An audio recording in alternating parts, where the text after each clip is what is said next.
Hi guys, welcome back to the channel. In today's video we're going to talk about realistic basing and realistic bases during the 100 Years' War. I can imagine it applies in most of the medieval era, but especially in the 100 Years' War when you had really quite a lot of distinctions.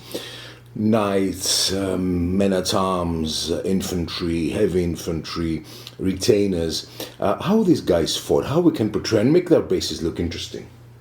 So I have here, I wish I had my Claymore casting because I've done this with my Claymores, but hopefully when I go back home for Christmas, we're going to have a look at the Claymores as well. But let's go for the later part of the 100 Years' War. The distinctions are the same, with a bit better armor.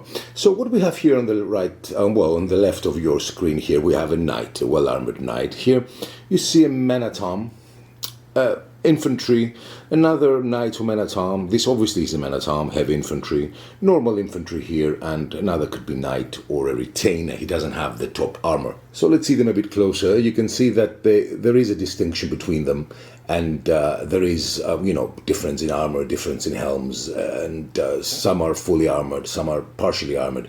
Every knight, every soldier had a different armor. But how do we really make our armies look realistic? Now let's go and see a unit. Let's see, this is a unit, normal sized unit for any type of game.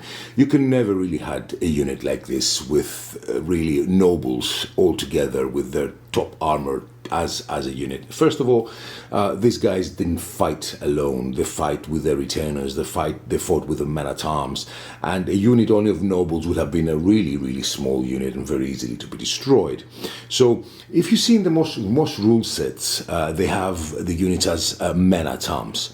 They don't have, very few have foot knights, and most of them have men-at-arms. I think now the gamers, the authors of rules are realizing the mistake that, in my opinion, was done when you're naming a unit foot knights. Now, so a unit like this could never could never existed with all these really high-ranking nobles fighting on their own and fighting beside each other. So how would a unit be looking? So let's try and fix a realistic unit. So let's say we consider that in the first rank there would have been all the high-ranking nobles that we have here. So let's put here one more, and let's push it a bit here. So you have all the high-ranking nobles in front. So who would have been behind them? They would have been their own men-at-arms, their own retainers. So less well-armored infantry, guys like him, for example, who it's a bit fuzzy. So you can see here how it becomes slowly realistic. You see this guy here. This guy here is not. He's an infantry with a weapon, heavy infantry. So now we're making the bases more realistic. Now we're making the unit more realistic. And let's say this would be more. There won't be. Will be the bulk of the unit. So again, it put lesser. He can be a retainer here. He can be another man, heavy infantry or man-at-arms. Here more in the back, maybe with some spears. So you see now how the unit becomes much more realistic, in my opinion, with all these retainers and man-at-arms that were supporting. They are supporting their high-ranking nobles. They were giving their arms. They were the bodyguards. Like this, a unit is more realistic. Let's have a better look. So you see, in this way, I think the unit looks much more realistic than before. That was only foot knights. You could have obviously a unit of men-at-arms, but again the men-at-arms would fight with their nobles. You can have less nobles in the front, and you can have more men-at-arms, but always there will be some nobles. I think like this, if you base your armies like this, regardless of what is your basing system, it could be, let me put some here, you don't see it now, it could be 4, or 5, like we have in sword point. Let me fix it now. You don't want. Let's go on the round and see it. So let's fix this guy. So we have, let's say, 5. So 1, 2 here. They're man-at-arms. Here he'll be this guy who will be his support, and another guy, his man-at-arm, heavily armored. You could have some lesser man-at-arms, some heavy infantry. Could be his bodyguards, and another one here, lesser. So you see how more realistic the base looks. with a fewer men-at-arms, with a fewer foot knights as a man-at-arm unit.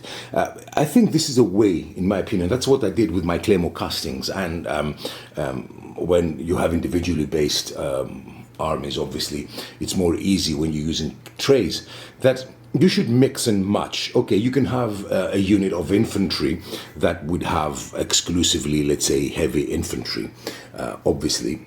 But again, a unit of men-at-arms that most of rules have, it's a unit of mixed figures. Both these units look really realistic to me, and I think they look much better than having a unit of only here foot knights. It was not actual realistic, and it doesn't look good, to tell you the truth. It looks really, fake, in my opinion, having all these really high-born knights in the same unit. This should be more mix and match. You see here, they look a little bit boring, I would say, these guys here.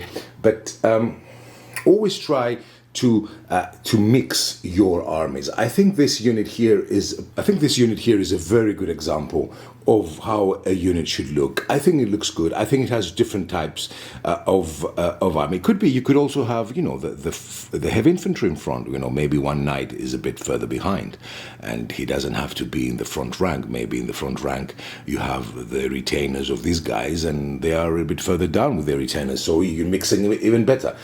Always mix and match. I think this unit looks beautiful, very realistic. Don't have units that are all foot knights. It didn't exist in this way, and most of the rules now have men-at-arms. Try and get men-at-arms. If you're using peri-miniatures, try to mix them. There are 3-4 boxes that have very different types of miniatures. Don't take only the foot knights. The game doesn't look realistic enough, and that's my opinion, and something that I'm really aiming in my games, especially visually. I think in this way you can create some beautiful bases, beautiful units. Look at this. I think this looks gorgeous.